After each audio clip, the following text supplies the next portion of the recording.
And mostly meditation is seen for most of the many who try it as basically just stress relief, just dialing down the stress response. But what if they knew, it could be so much more? It could be like this discovery of your real unity with all beings, So I'm trying to help people know that.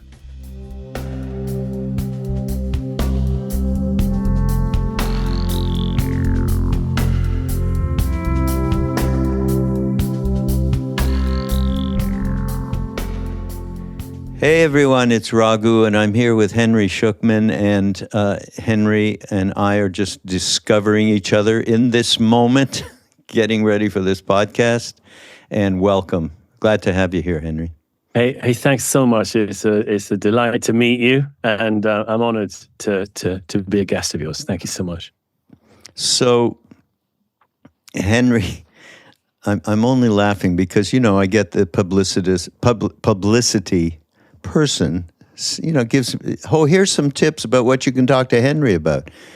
And I don't even know if you've realized one of them is, your life before getting into meditation, which included being a trombonist in Trinidad. I saw that and I thought, okay, that's what I want to talk about.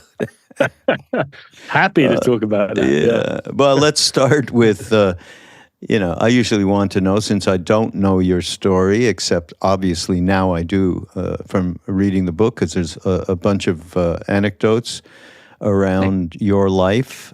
And, but let's put it this way. When I speak to people about my own journey as a teenager into young adulthood, it's depressing, Henry. It's really wasn't good at all. The only thing that saved me was Bob Dylan and John Coltrane, okay, because music meant everything to me. I've told the story a billion times, but what's your story? Yeah, thank you for asking and sharing a little of your own. I mean, I grew up actually with very severe chronic eczema. I mean, bad enough to be hospitalized frequently as a young child. In Oxford, my parents were academics, and it was a very sort of privileged, at least culturally privileged upbringing, but very painful because of this skin affliction, and then and nothing would really sort of cure it. Then I went away at the age of 18 to 19 for 6 months before I went to college, and in the course of that time away, my skin got better for the first time ever. And I was in South America actually, working on a couple of ranches in Argentina first with an Argentinian colleague of my dad's at his Oxford College had set that up. And then I wrote my first book while I was on that journey. I wanted to be a writer since the age of 14. And I'd written a lot of poetry already by then. So I wrote this book. I traveled, and backpacked and did this work there. And it was a whole different life, a whole different climate, totally different people. For the first time in my life, it felt like I was meeting people who, although, living in harsh conditions in many cases, or in some cases, they seemed happy. They felt different. I hadn't met human beings who lived in some kind of harmony with one another and with their environment before. This was mostly in Bolivia, by the way. Writing furiously and being very creative, traveling with a friend who was a photographer. We were very young and aspiring, And at the end of that journey, or the latter part of it, I was on a beach in Ecuador and all on my own, totally alone on this beach. And I suddenly had this, what for me was a totally extraordinary, out of this world experience where I actually was more into this world. I suddenly stopped being the me that I thought I was. And instead, I was just part of everything, indissolubly part of the whole cosmos. And I had I mean, it was unmistakable. I knew it was real. I knew it was sort of true. It seemed like the truest thing that had ever happened to me. And it also seemed like I was now totally fulfilled, and I could have died that night completely happy, knowing my life had been totally fulfilled. Wow. But I had no idea what it was. I had nothing in my upbringing, my background, anything I'd read, and I'd read a lot. I was a hungry, young, aspiring writer, and nothing spoke to what that was. But I knew it was true, more true than anything else. And for a while, I weighed nothing. I was transparent, living in this world, very sensitive to suffering in the streets and stuff, and helping where I could, just for a few more weeks. And then I went home. And when I went home, back to this very troubled pair of households I'd grown up in, one my dad's, one my mum's, very, very difficult, very stressed and unhappy, and a lot of denial and difficulty. I had a kind of breakdown, that when I faced suddenly, it was like being overwhelmed by all the feelings that I had not let myself feel in order to get through my childhood. Suddenly I was just swamped by them. And so that was how I realized that moment on the beach, I have to pursue it. I have to find out what it was and kind of live by that. But I was so miserable that just seemed a desperate hope that would never be realized until I sort of limped through life for a few years. And then I started meditating. And that began me on a path of healing and deeper awakening, and long journey, actually. Yeah. Yeah. Thanks to God, I had a similar thing. This is a, out of the blue, shocking awakening experience it seems that you had. Mine was a little bit more gradual, meeting somebody who was a shocking awakening experience in Neem Karoli Baba when I went back to India with Ram Dass. But same thing. Yeah. There's some wonderful stuff in the book about all one, by the way. We'll get to it. Hopefully we can chat about it, because that's the very first thing that I encountered when I went to India with this being, was that exactly. In Hindi, it's called sub-ek, all one. There's nothing else going on. This is from the get-go. That's all we got, So there was no more Hinduism, Buddhism, Islam, Jew, Christian. There was all gone in that presence, which, that's why I say it's anomalous to your own experience. Oh, that's beautiful. Yeah, in that moment then, I knew that what I was not just all space, but all time as well. Because basically there was no space, was no time. It's just one, absolute one. Isn't that interesting? It's amazing. Yeah. No, I'm just comparing, our own experience. And it was exactly that, where no time, no space, unity, all the books that you might read in mystical literature of any sort will say the same thing. And that the universe manifests this to you and to me, which I'm assuming was somewhere in the nearby same era, is extraordinarily phenomenal. Great, generous, right?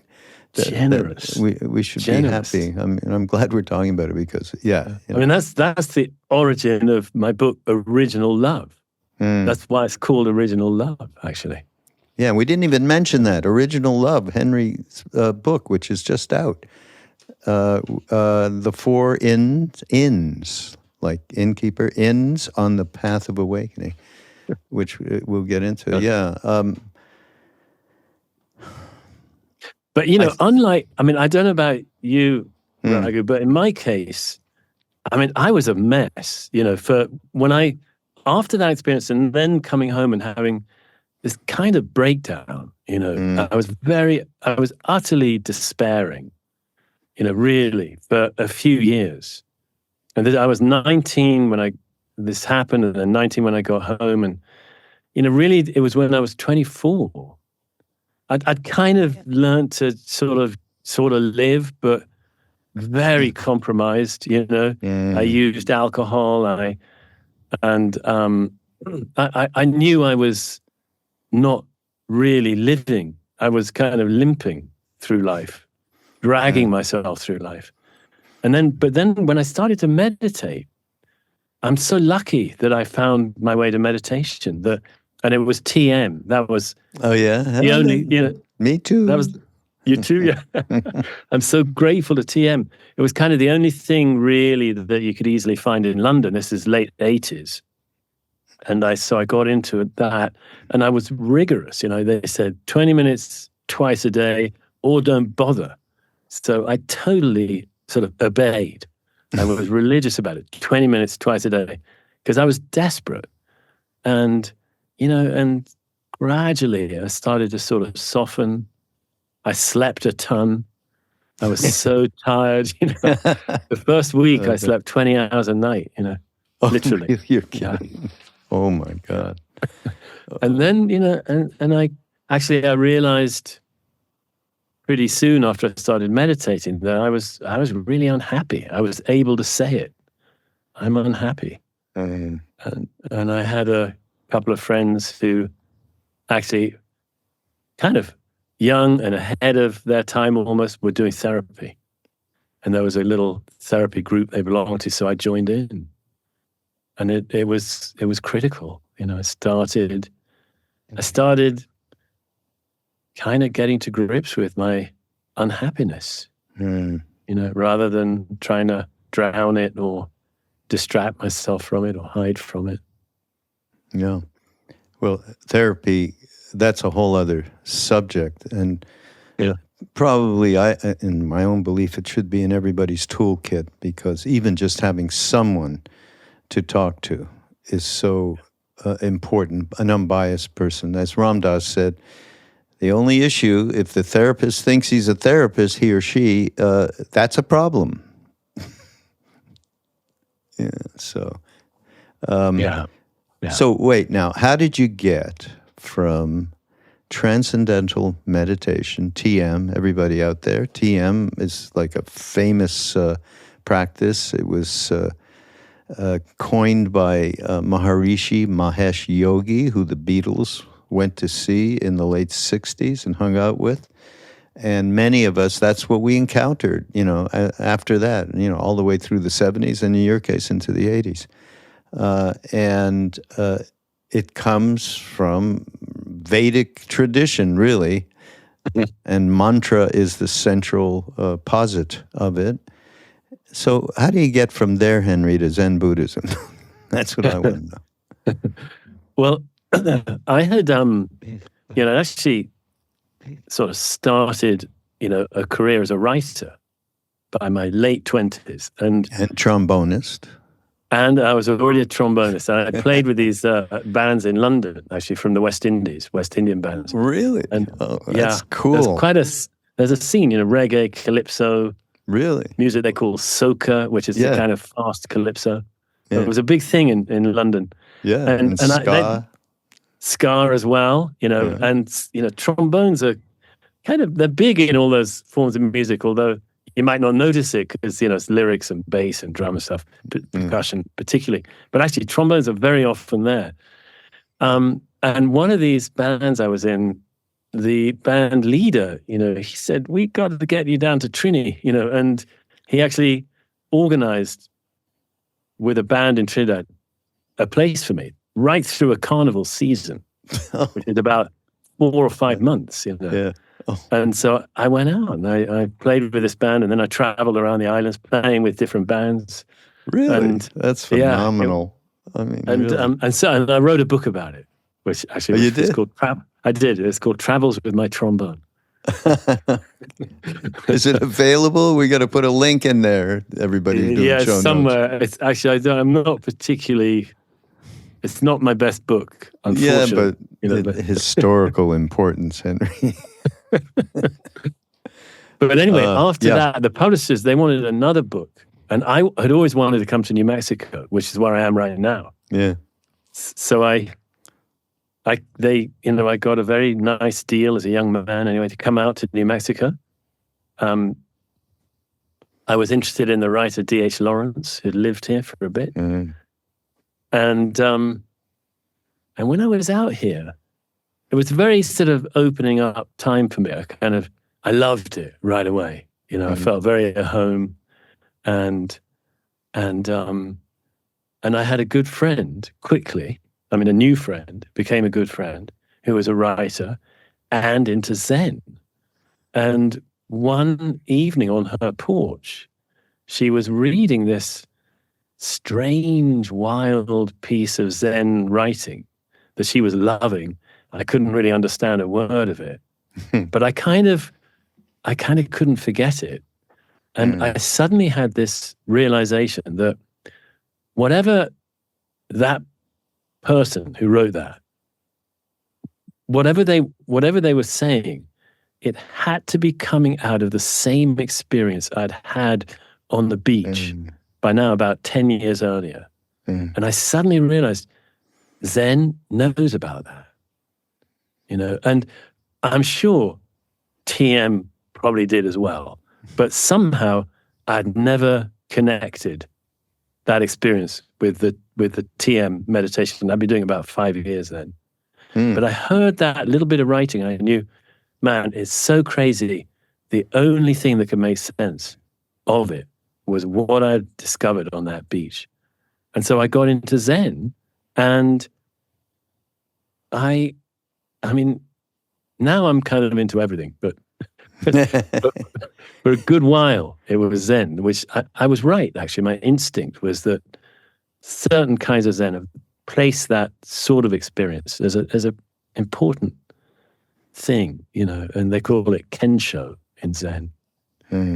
Seeing the real nature of things, something like that, Yeah. And I was lucky. I took a long time, actually. It took another 10 years before I found my own teacher that I could really feel I could really trust and be with. And he was a very ordinary man in England, very deep, but he led an ordinary life, and he didn't set himself up as some sort of special figure. And I found that easier to trust. I was very distrustful, actually. Yeah. It took a while for me to, Well, you could say. What was his name? John Gaynor. Uh-huh. Yeah, an English so Westerner, not a Westerner. Eastern. Yeah. Right now, actually, I mean, for about the last 17 years, I've also been training with a Japanese master called Yamada Roshi. Wow. Yeah. It's pretty awesome. Yeah. So, just turning to the book and what the core is of this, I'll quote you, but I'll say first, when I read this, I went, Jesus God, I just did a audio book with a partner, Duncan Truss, who's a podcaster, the movie of me to the movie of we. Okay, and the first line it is possible to see through our sense of ourselves as separate entities and to break an enchantment we didn't know we had been caught in. I love that line, Henry. I mean, that's so well said. It's about, and this book that we did is all about us discovering that fact. And when we did, I mean, he's younger and when his experience is different than mine, but we ended up in the same place about it, using ourselves as good examples of the way we all get that story down that includes our habitual patterns and our neurotic tendencies. And we got that all set, and that everything revolves around that, as you say, sense of ourselves. And can be, absolutely can be moved to another perspective I just was with this amazing Lama in Arizona. Garchen Rinpoche is his name. Do you know who he is? I mean, I'm not sure if you're into the Tibetan. Just a little bit, but I don't actually know of him particularly. No. He's an extraordinary example. He was in Chinese prison for 20 years, met his guru there in Tibet.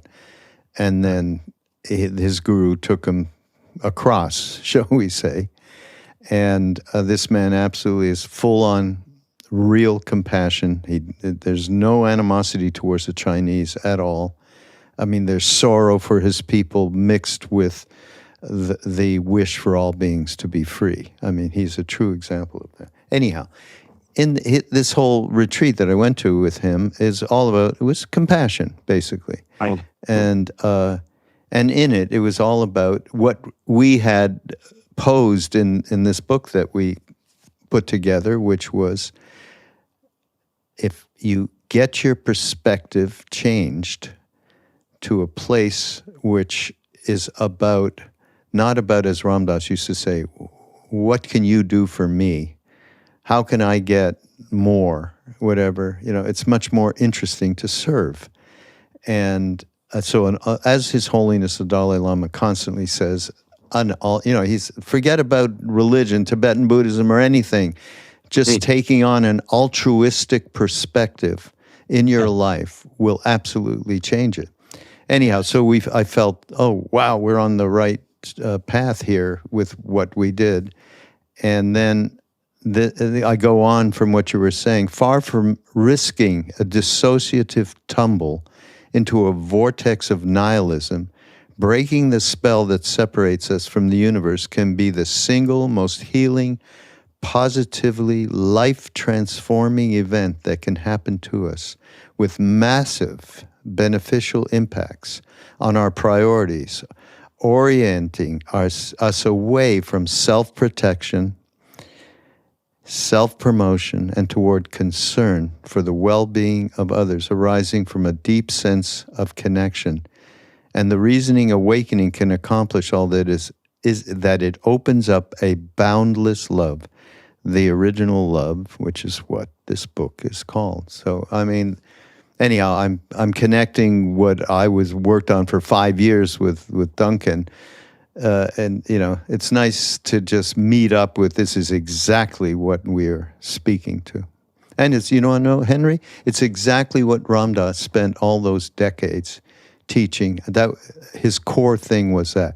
I mean, his core thing was, he came back from India after meeting this amazing being and was told, don't talk about me there. And that's all he did, was talk about him in these talks, right? Because he said to me before he died, I've said this a billion times, told this story, and I said, Ram Dass, how could you possibly go on and talk about him? He told you don't talk about him. It's the guru, isn't it? And no, I knew full well, what was deep inside Ram Dass. And he said, I had a jewel. How could I not share it? And that's what you're talking about. That's what that love is. And I hate to go on like this.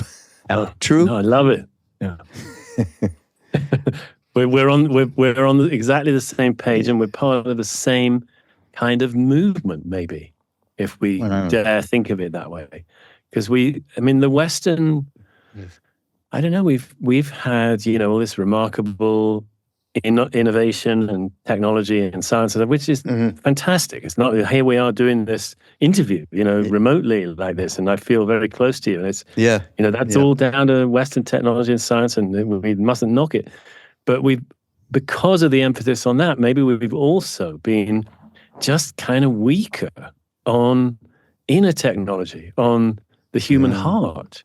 Just understanding the human heart and mind more deeply, and finding its treasures too. That this is like, as you and I both know, this isn't something in a certain way is extraordinary and marvelous, but it's not exceptional. Every human being has the same capacity to find this jewel, because it's them. Each of us is that very jewel. There's a boundless love You know, a boundless oneness, a boundless loving oneness. And you know, we don't need to be some sort of special person to find it. You know, it's just that there's been a lot of cultural conditioning and maybe pressure not to pay so much attention to it, you know, and because you should be getting trained for a good job or whatever, you know, or you've just got bills to pay and you can't give 20 minutes a day to just being with your own being, you know?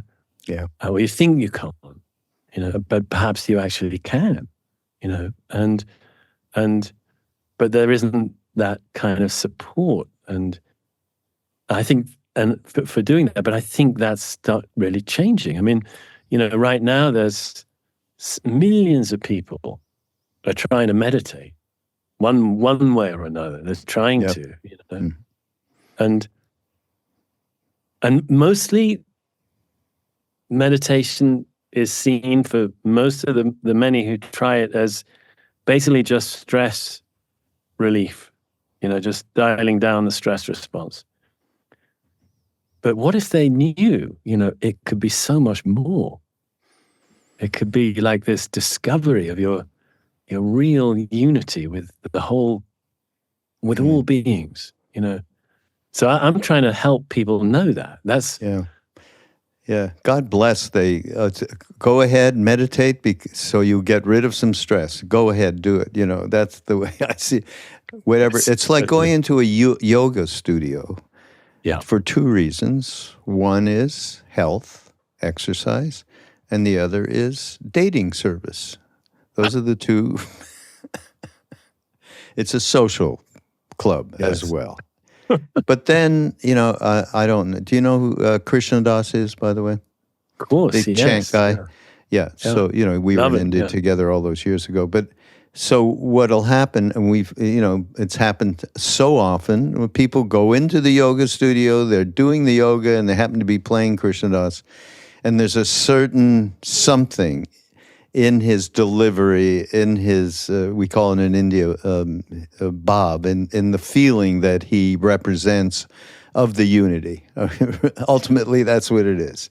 Yes. And somebody goes, well, wow, you know, and boom, something else happens to them. Same as you meditate or your mindfulness. How about mindfulness and stockbrokers will get really together with our meditation, get one-pointed and way more aware of how we should do this more properly, which happens as an outgrowth. But maybe in another moment, some other wake-up call is going to come, you know.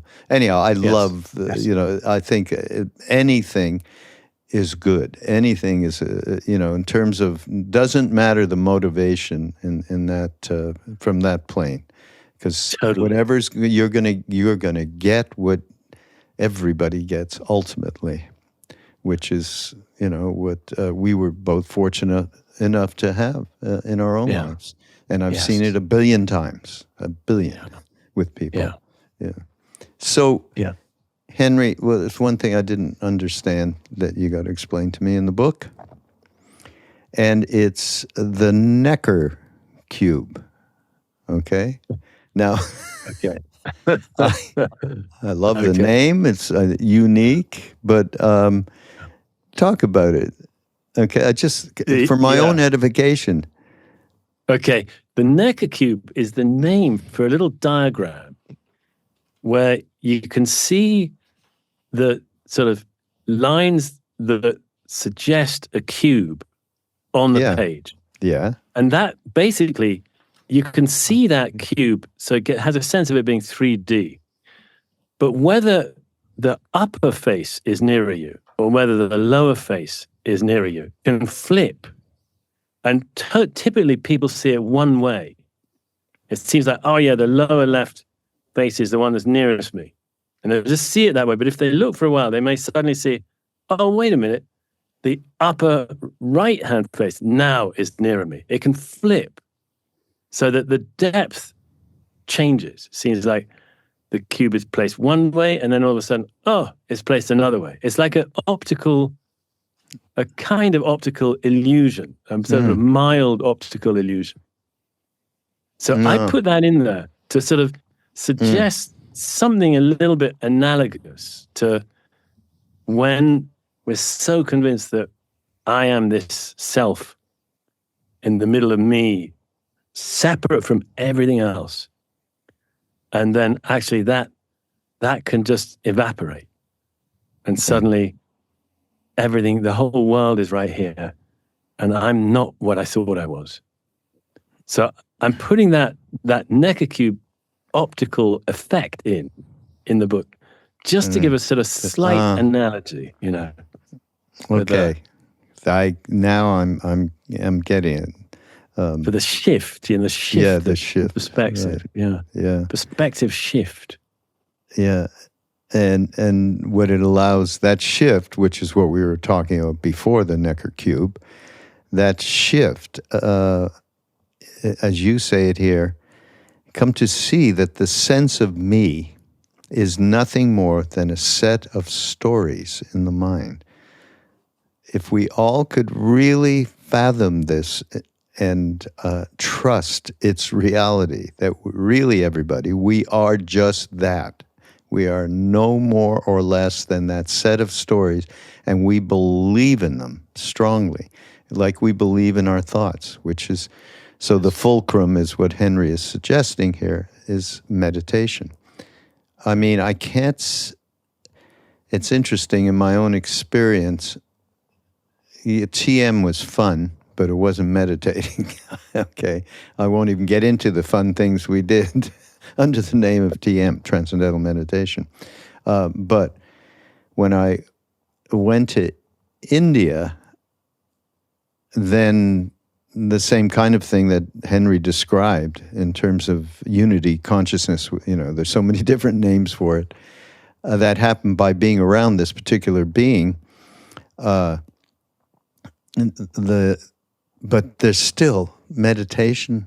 All we were doing was really having fun. How much could we stick around that thing? You just had to be in that pool, and there was no time and space. There was no past. There was no nothing.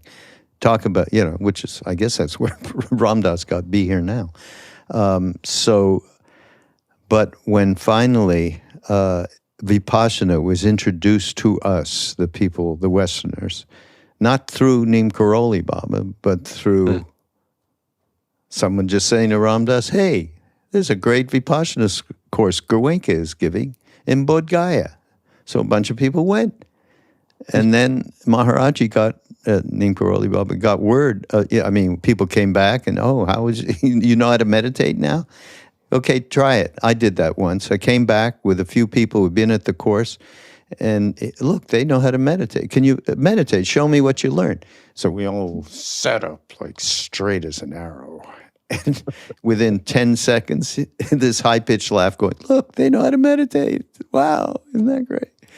So meanwhile, it was the backbone of our practice to this day for many, many of us, is that particular practice. So yes. That is the fulcrum to understand what you're saying in this book, right? I believe so. I mean, I myself tumbled into that sudden experience of awakening without any practice, without any meditation, by chance. But I had no way of integrating it, of living it, of being really liberated beyond it, and so I would say, who knows when those thunderbolts might fall? Yeah, right. That's not up to us, but we can be fairly sure, I think, that some lifeline of meditation, daily meditation, is going to be tremendously helpful, both in making it more likely to happen and in giving us a chance of kind of living it, integrating it, if it does happen. And certainly that's totally true for me and most of the fellow meditators I've known and do know, that you need, it's such a healthy practice just to be still and quiet. Right, just that. Yeah. Get along with oneself. Exactly. Get used to another place. And absolutely, there'll be times, yes, a lot of the time you're chasing thoughts and coming back to the breath, which Vipassana is so effective at. And then there'll be times when there's just peace. Everything drops. Yes. And that, forget about enlightenment. How about just that? Exactly. That would be good. As they say, as Jews say, dayenu, that would be sufficient. Yes. Yes. So, in terms of, there are things that jumped out at me that I think are, and I don't think, I know are really important to bring up in this discussion around what we can do to get that leverage over the perspective that we have about the me and the stories. Yeah. And you talk mindfulness of body and just embodiment, awareness of the body. And obviously yoga is one great thing to do, as that's certainly a phenomenal practice. Yeah, but talk about it.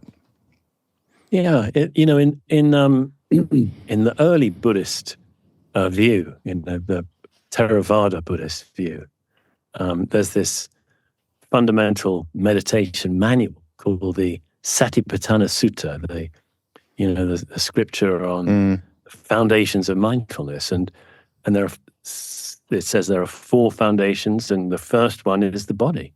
It's like, how are we gonna sort of interrupt this constant mind race, the mind commentary, the mental projecting, the planning, the remembering, regretting maybe, and that just can go, and then the commenting that can go on in the mind and judging, very sort of can be almost like a ticker tape going along all the time, and it takes a bit of time. I mean, even some people say, "Oh no, I don't do that. I don't have that," but actually, they probably haven't really looked. They probably don't notice, and they need to meditate a bit just to start to realize, oh wow, yeah, I'm seeing a movie all the time, or I'm hearing this kind of radio on board, giving a constant commentary.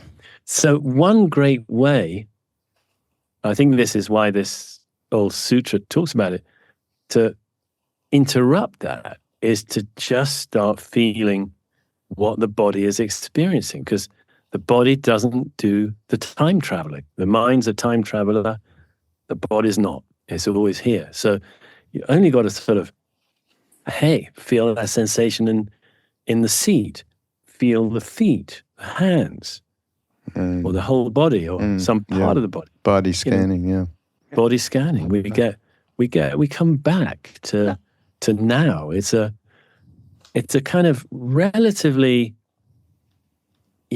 accomplishable method, but for anyone really, with a little bit of guidance. Actually, Raghu, may I just say that, in addition to this book, I've also been part of a team that has just created a new app, a meditation app, that leads a user very carefully on a sort of single pathway of learning to meditate, and which follows the map of this book. It's kind of the same sort of sequence to these 4 these 4 areas of practice to get grounded and develop, grounded in and develop through. And it's called The Way. And it's really exciting. We've had, it's only been out 3 months. Oh yeah? It has 10,000. The Way, yeah. Yeah. And it's got 10,000 users already. Oh, that's great. And wow. Comments have been amazing, the feedback. Oh, that's so great, Henry.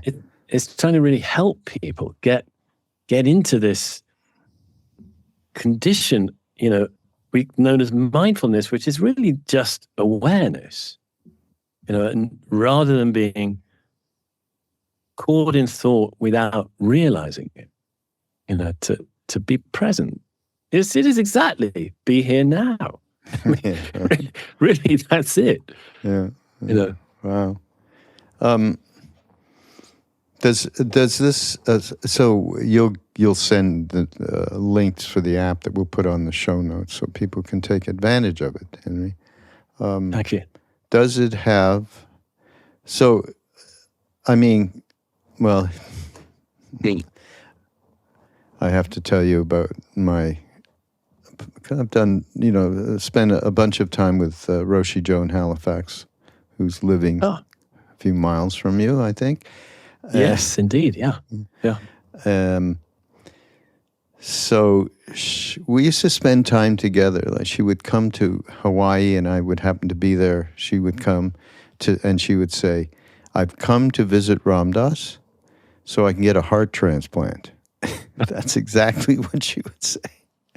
And when they had a joyous time together, and so much fun, just going on about how he would talk about souls, and then he'd look to her and go, "Sorry, I didn't really want to bring that word up to you," but, and she'd laugh. They had a great time. Anyhow, and I started doing stuff with her, and I did a podcast with her, with this Duncan Trussell, who I mentioned before, who did the movie of me. And at some point, I said to her, "Look, you've been around Ram Dass so long. What do you think about Neem Karoli Baba? He's there all the time. Ram Dass talks about him all the time." And she looked at me and said, "When I look in his picture, I see emptiness." And I said, "Well, it's funny because when Ram Dass was asked, actually, as you were part of this panel, what it was like to be with his guru, he just went off like he was visiting the moment inside himself. He's so empty." He just kept repeating over and over, very emotionally. So I said, we got that. We got that. And then she said to me, "Well, Raghu, at some time, of course, you do have to let go of the duality business that you're in." Right? Bhakti yoga, guru, disciple, whatever. And I said, "Roshi, you're probably a million gazillion lifetimes ahead on this one, because I am not there yet. This is just wonderful for me to be in this relationship, and when it's supposed to click into that thing that you're speaking to, it will." Anyhow, we had a wonderful time. So in light of that, you talk about today, global spirituality is making an analogous step away from deities and divinities toward the experiential reality of emptiness, unity, and boundlessness as a kind of substrate to our lives. So,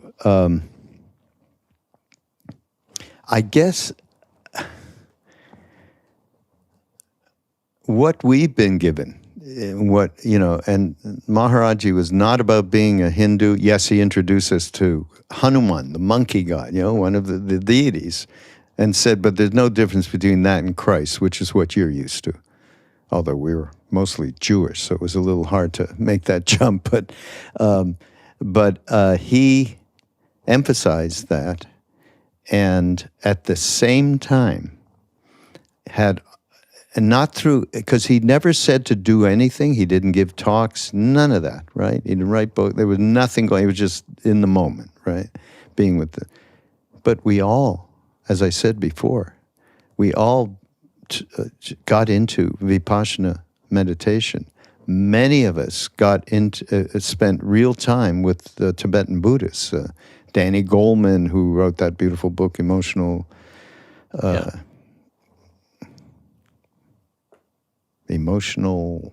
Is it intelligence? Is it emotional intelligence? That's it. Yes. Thank you. So many of us took advantage there. And I find that the combination of the heart thing, which is what we come out of, which you express in this book too, about what we're really talking about, and the discriminating wisdom that Buddhist philosophy gives us such a wonderful base to work with, to using practices like mindfulness.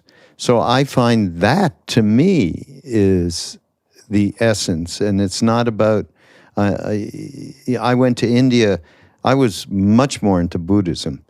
And any of these statues and everything was like verkocht, as they say in Yiddish. I couldn't get it until I got it.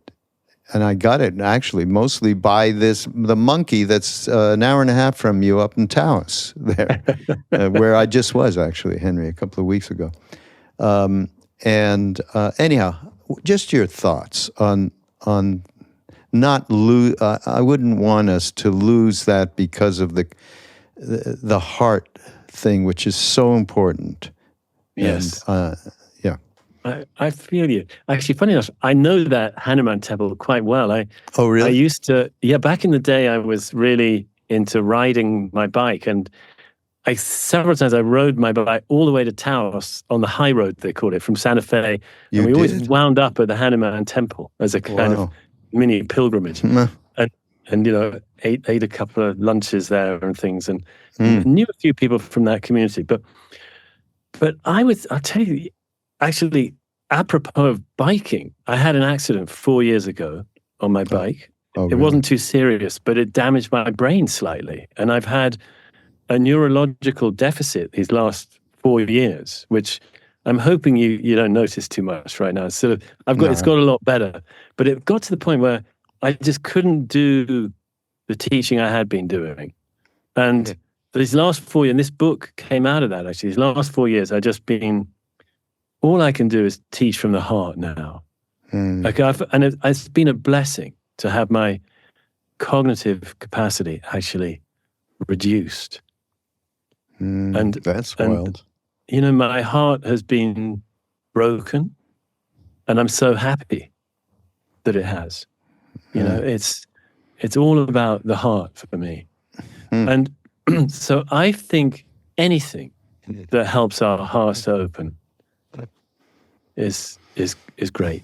And we may all have our own different winding pathways for that to happen. And if it's with a guru, fabulous. If it's with a God, fabulous. If it's for an atheist, no God, just the whole cosmos or the whole world, whatever, fabulous. It doesn't matter. If it's, the tragedies that are happening in the world, if my heart can be broken by them and become open,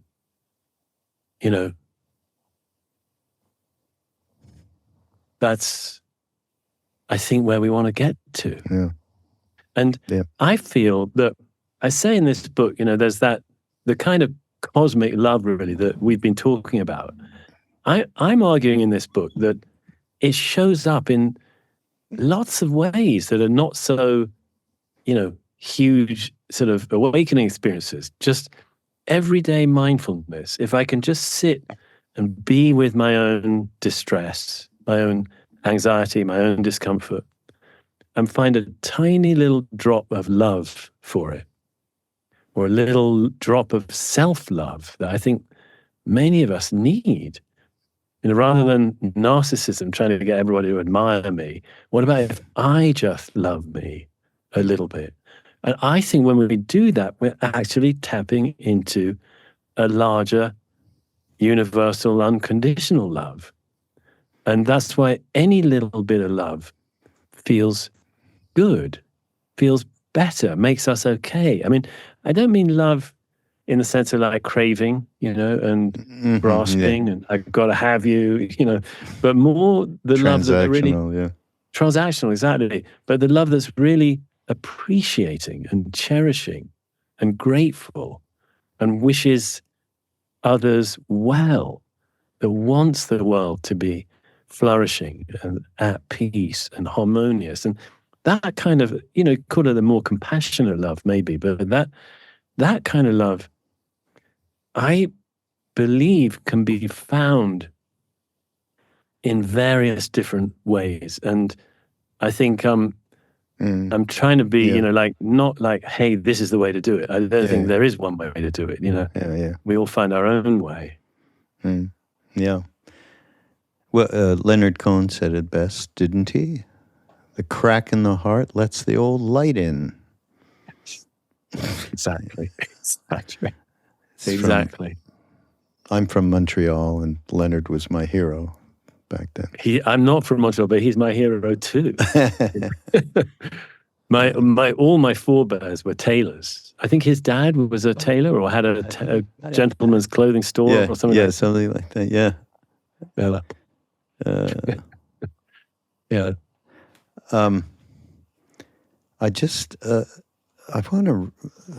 I like reading from people's hearts are in their books, and I like quoting from them. So but this isn't you. So Rick Hansen did the foreword to this book. And when people ask me, okay, what was it like? You went there, you met this enlightened being and all that. And what's the one word that would describe it, as if any word would describe it, but certainly home. If you ask any of my friends that were there then, they would always, I think, include that word as part of the description of what they felt, home. So here I am, and I'm reading Rick's foreword. So I have to read this, Henry. You are already home. The foundation of your psyche is an indestructible, unsustainable love. In simple biological terms, humans evolved to live together based on, quote unquote, caring and sharing, compassion and justice, since that promoted surviving and thriving for both individuals and bands. We are naturally moved by suffering, and we long to give and receive kindness, respect, and comfort. Sure, much like the sun can be obscured by clouds, we can lose sight of this inner light, but it is always shining. I love how he put that. I actually don't know him. I know of him. And that's one great little piece. You're lucky you got someone like that to write that forward, I think. So too. Yes. He's a very fine writer as well as a deep practitioner, both of meditation, but also psychology, and he's somewhat of a neuroscientist as well. So he has that, he has quite a broad sort of perspective on the spiritual life, Yeah. And psychology as well, I believe, Rick. Yes, indeed. Yeah. We don't have much time left, but there's one thing which is a very impossible thing, concept-wise, for many, many people. And it's related to the Buddhist canon, and emptiness, because it's mostly nihilistically connected for most people in the West. And then, of course, you say, of all the forms of original love, perhaps the deepest and the hardest to grasp is emptiness. So, and this is a form of original love. So, as they say, explain yourself. Yeah. Well, emptiness is actually not, I don't think it's really a concept. I think it's an attempt to describe an experience. And it's an experience when all falls away and there's just one unknown mystery in which somehow all things are present, even though it's empty. It's actually, I believe, kind of the source of every moment, of this moment, that in a certain strange way, this very moment of sort of being together like this through our devices, and all of us who are here participating in this conversation, by listening, as well as you and I, Raghu, all of this is actually kind of pouring out of we don't know what, an unknowable mystery. And that's what emptiness, the word, is simply a kind of cipher trying to convey that we don't know. It could be, I say somewhere, it's like a black hole in reverse. It's like a impossible dot that's so small, there's nothing there, but it's producing everything. It's a little bit like the lovely Paramahansa Yogananda. He said, the life is really a movie. The purpose of life is to turn around and see the projector from which the images are all coming. And what is that projector? We don't know. And that's what emptiness, to me, is referring to. So why is it a form of love? Well, it's giving everything. It's giving everything. Not only that, everything is sort of made of it. So see the emptiness of one thing, and we see everything. It's not really a word somehow that we should take at face value. It doesn't really mean what it seems to mean in English. Well, wait, doesn't one little aspect of it, to me, is empty of self, empty of grasping, attachment, hate, and all of the impediments. It is empty of that too. But you know what? Bob Thurman, when he was visiting us and we were doing a retreat in Maui with Ram Dass years ago, said, "Oh God," and I'm going to have to get this corroborated by him. But emptiness is the womb of bliss, which is really what you're saying in a little bit of different way. Yeah. Huh? Yeah. There's a whole sort of body of Buddhist understanding called prajna paramita, which means the wisdom virtue or wisdom perfection, and it means they sometimes call it mother prajna paramita, mother wisdom, because she is the formless womb of everything. The formless womb from which everything comes, prajna paramita. And so it's an interesting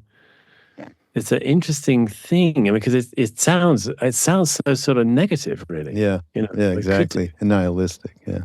Yeah, but it really I think it's the absolute opposite. I see it as the ultimate cure for nihilism, is to discover the true meaning of quote unquote shunyata, or emptiness. When we find the true meaning of it, we're joined with everything, and nihilism is eradicated. Yeah. Good way to end our chat, I think. So I thank you so much, Henry, for being with us. And everybody, of course, we will link up all of the books and so on and so forth, and what Henry's work is around meditation, and the app, So we got a lot to present to you, which we will. You just got to go to BeHereNowNetwork.com/mindrolling, and the show notes will be there, and this chat will be there, and it'll be on YouTube as well. And you can also go, because since I mentioned it, I'll say go to Audible.com and get the movie of me to the movie of we, myself and Duncan, which reflects much of what Henry is reflecting in his book as well. And Henry, we got to do this again. That's all I got to say. I'd love to, Raghu. Thank you so much for having me. It's very kind of you, and I'm very honored to be on your show. Thank you. Thank you. We'll see you, everybody.